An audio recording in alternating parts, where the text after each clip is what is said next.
Welcome to another module in Windows 11 tutorial course. So in this module I'm going to tell you something about multitasking and searching in Windows 11.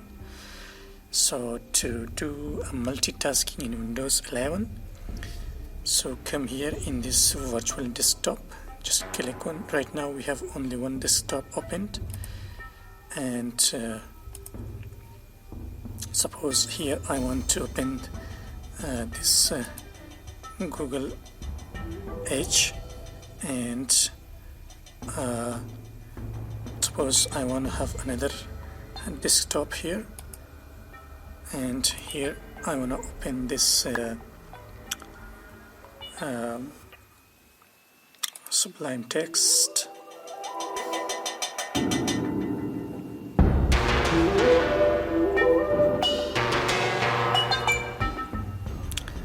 I want to open Sublime Tasks Test in this Windows 2 desktop 2. You can see I have two desktops open here, so I can work in many projects or many applications at the same time in my computer.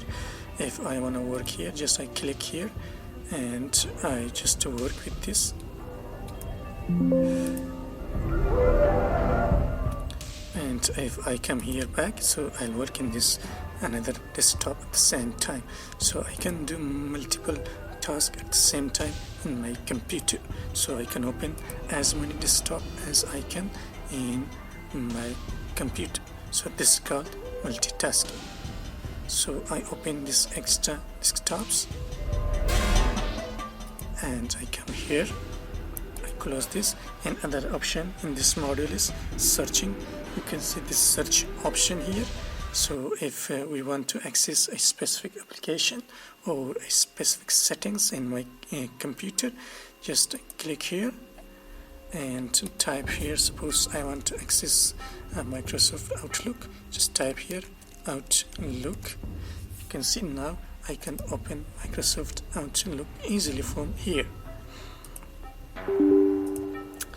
And if I want to open a setting in my computer, suppose I want to open power setting in my computer, power option. You can see power option just opened, and I can change my power settings. So this is all from this module about multitasking and searching. So study this module, and I see you in the next module.